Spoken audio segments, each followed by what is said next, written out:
C'est José Amesson, Guy Ignatigo, c'est Julie. L'heure a sonné.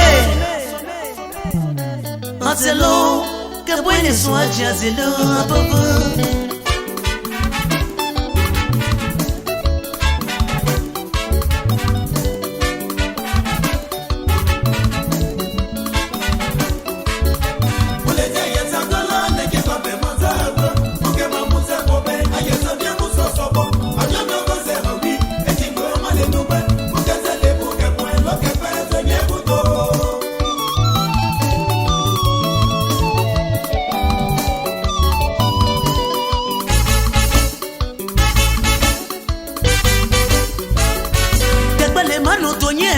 Abeje potone, uteke gbele obo kanwesu. Bigi se ka Clément me bigi tonye kambo. Se ka Julie zenye butu.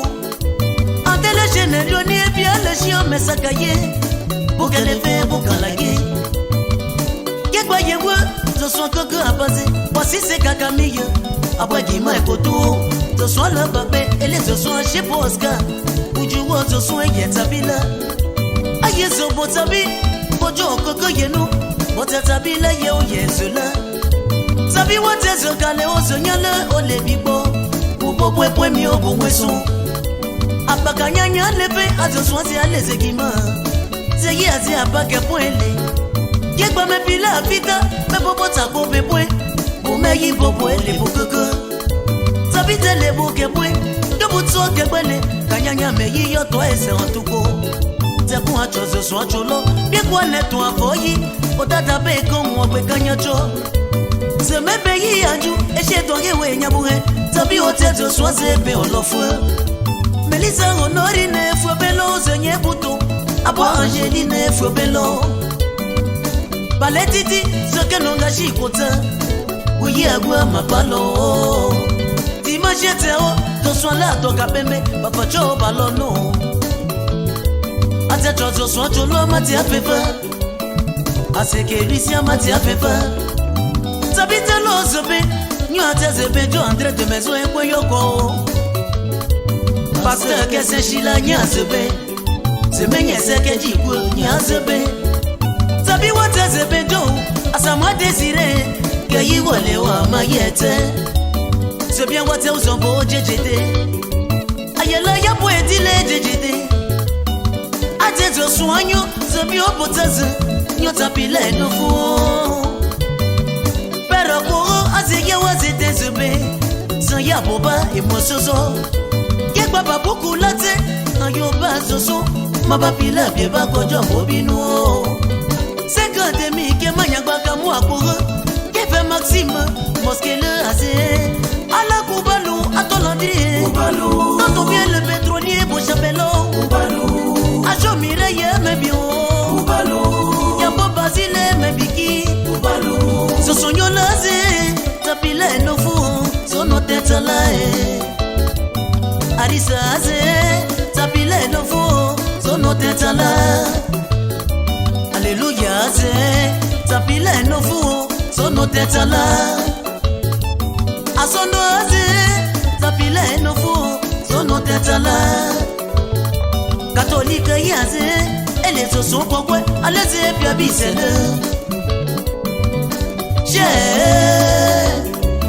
Bobe apose no sidonie ke yego. Gigi e monagio bakole, lo e fuela e. Emdala kafu e me bio, akafu le dise me bishio me kemego. Kobale o zabe bien no tetago, tabite le bouke puelo que kwe angi jerome.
I just want to be a bisemi.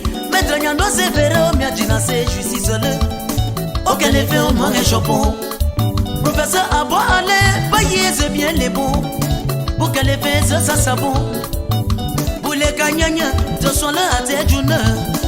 Pour le thé, pour effaler. Y'a pas de Rosine Kavale. Popo Caroline Kavale. Y'a Bini Kola Kavale. J'ai y'a Bigole Kavale. Oh, Gualo, à tes jours, c'est caillé. C'est l'idée Karabojo.